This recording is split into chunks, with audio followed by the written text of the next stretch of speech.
All right, y'all. So now we're going to look at the origins of the Cold War. We're going to look at it from 1943 to 1953, and we're going to kind of talk a little about how the Grand Alliance collapsed into global rivals. And we're going to start with part one here, the Grand Alliance. What was the Grand Alliance? The Grand Alliance, when we look at it, this is Roosevelt's romantic hope that a coalition of the Americans, British, and Soviets would lead to a new world order. I want to make sure you pause here, you make sure you write that down. Roosevelt dreamed that this Grand Alliance they're putting down their ideological differences in hopes to create a new world order of peace and tranquility. In this element, Roosevelt is no different than Woodrow Wilson. He's adding a lot of morality to this war. I think the big difference, though, is Roosevelt isn't attempting to change the nature of war, but that's another story. But that's really what the Grand Alliance was. And if you wanted to include Free France and China, ultimately they would be included. But for our class, we're only going to be focused on the big three. To really usher in this Grand Alliance, FDR and Churchill, they met in August 1941, just weeks after the beginning of Operation Barbarossa, weeks after the Soviet Union is now desperately looking for an ally against Germany. So Roosevelt and Churchill met together and said, hey, let's define the goals of the alliance, the allies. Let's create a good foundation here. And then really they were hoping to force Stalin to agree to these elements. There's 8 elements to this. I do want to point out this is August 1941. The United States was a non-neutral, non-belligerent ally, if you remember from our previous lecture.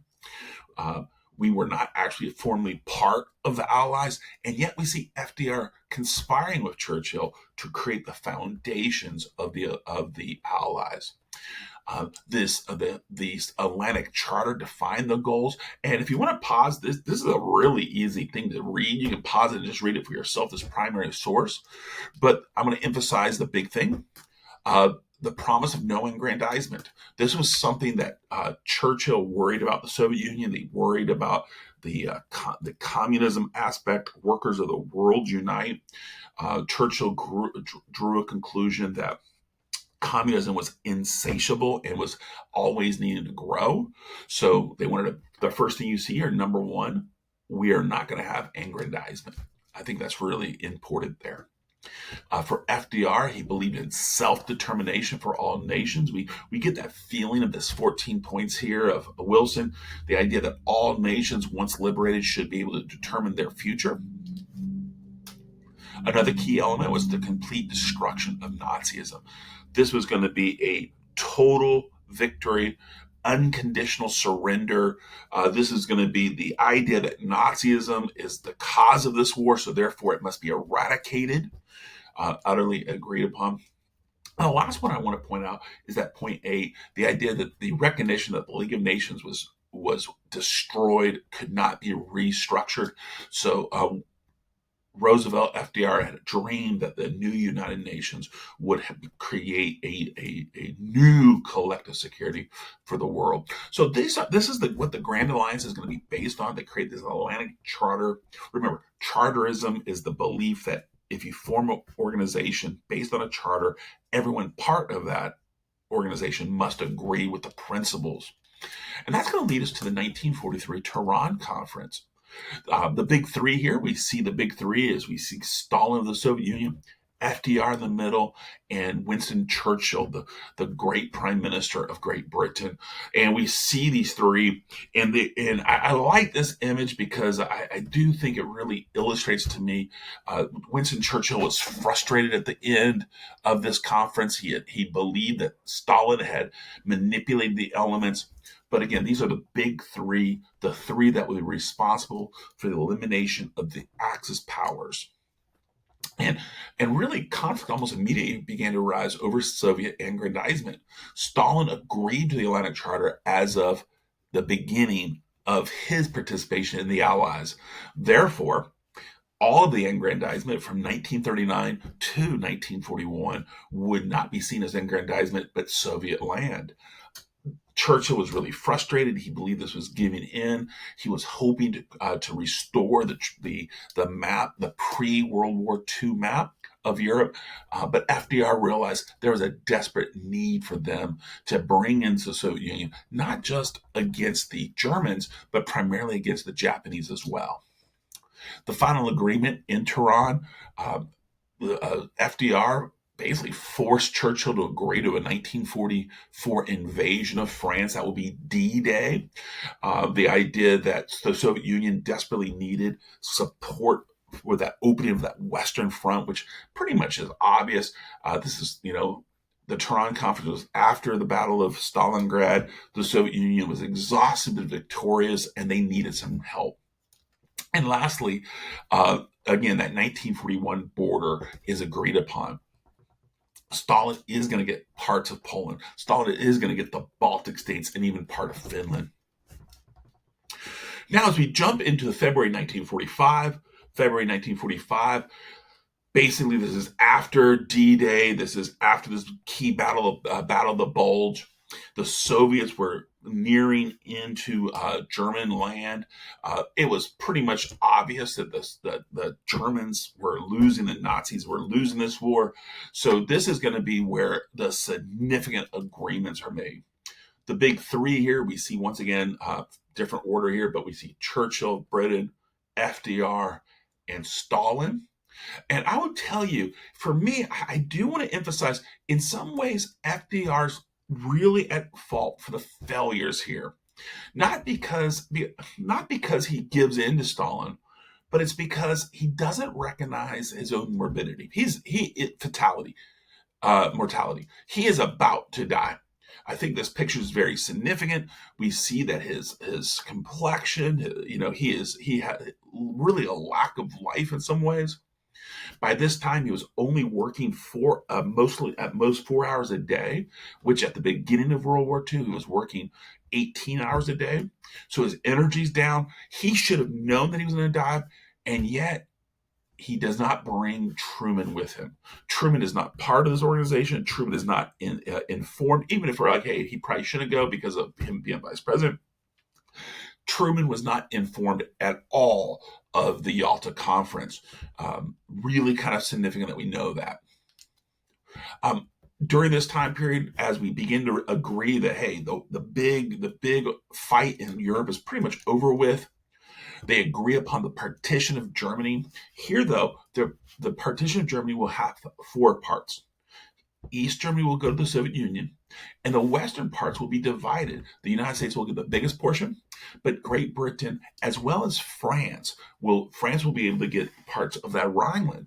So now all of a sudden we're going to see this partition of Germany into 4 places, and they agree that they're going to demilitarize it and denazify it. And then by 1948, there would be an election to reunite it. So the partition of Germany is meant to be temporary here. Poland, specifically enumerated in the agreement, Poland was said, hey, self-determination will be determined that. And it's really because of the division between the London Poles and the Lublin Poles. The London Poles was the Polish government in exile. They were actually residing in London. They've been in London since September 1939. They were the recognized government by the West. Where the Lublin Poles, they were the the Soviet-supported installed government of Poland. And now the question, who will have power, the London Poles or the Lublin Poles? And in the outcome, it enumerated in the agreement was the Polish people would determine this. Additionally, this is where FDR really kind of superimposed this. He feared that wherever the Red Army was, this was where there was a Soviet aggrandizement. He feared that. So he had them agree to a general declaration of a liberated Europe, which agreed that all liberated areas would be given self-determination. I do think it's very important that you realize only Poland was enumerated, and the Declaration of a Liberated Europe was more in general. But by the time we get here, the Yalta Conference is over with.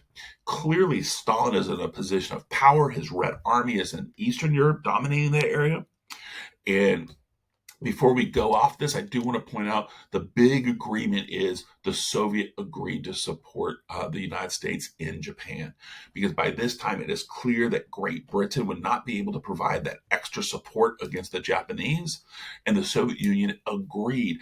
And for our SOLs, the the SOLs is from a conservative perspective, and the SOLs will specifically blame FDR for the loss of Eastern Europe here, that he wasn't strong enough. But I want to point out on the other side, maybe more from a liberal perspective, what else could he do? The Red Army was installed there. It would take another world war to defeat them. And additionally, Stalin had the leverage because the United States was in desperate need of this agreement as we were entering towards towards that Japanese theater, the Pacific theater.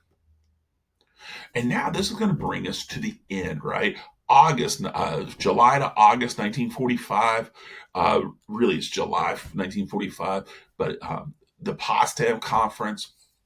This is really the significant conclusion.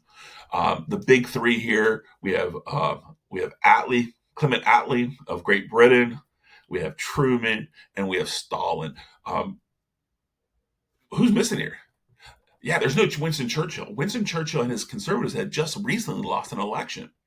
And so Attlee is the great Labor prime minister. We'll talk a little bit about him later. But again, different leader, not as experienced. Truman, who'd been left out of most of the negotiations prior to this, he's now in position.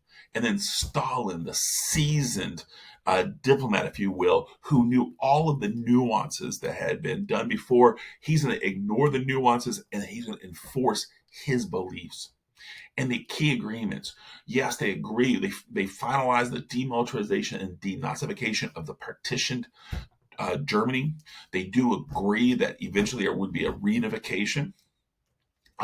Truman, very frustrated with the Soviet Union at this point, had to begrudgingly give in to the reparations, allowing the Soviet Union to actually take factories piece by piece out of East Germany and sent back for reparations.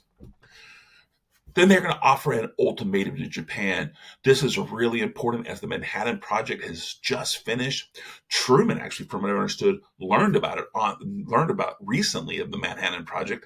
He had been out of the loop, part of that whole issue with my argument about the problem with FDR at Yalta.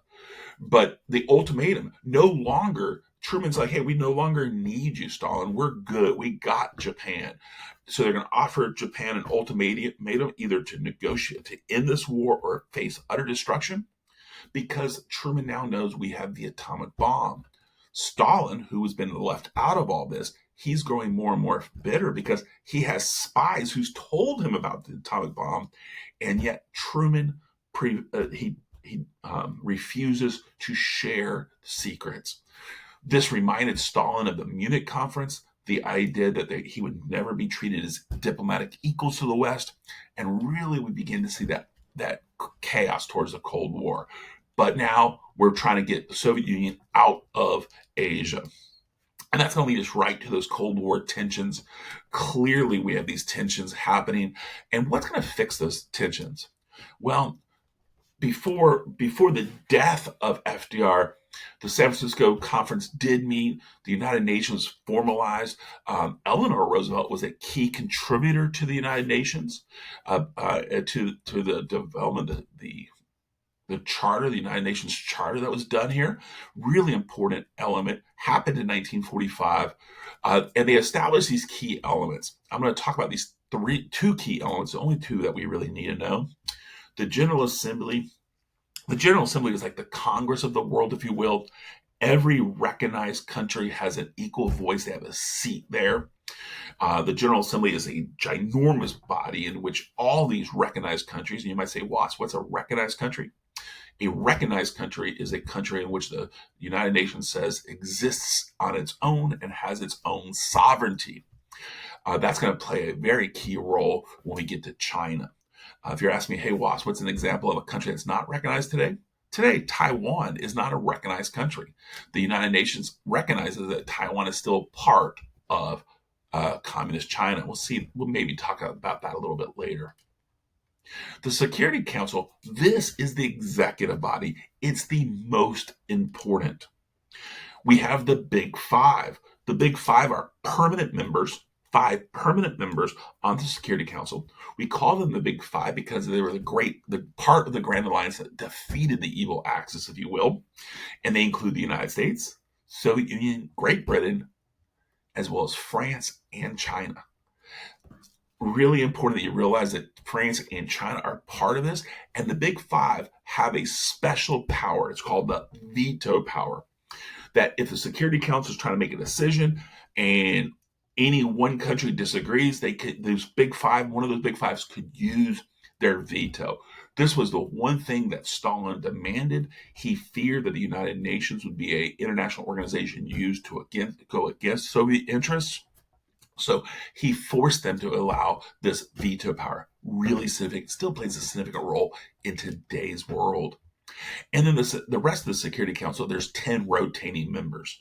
But I just want to point out, so there's 15 members, but the Big Five are clearly the most important, which again begs the question, are these still the 5 most important countries in the world? We'll ponder that later, maybe. But that's really where we see the Grand Alliance. So we've talked about the Grand Alliance. We've identified the 3 major players, the 3 countries. We've also identified how the leadership changed from Yalta to Potsdam. And I do hope I may have rushed through that, but in class, I hope I really focused on the aspect in which that change of leadership really placed Stalin in a position of power, and he manipulated it, and we'll see how that plays out. I'm going to pause here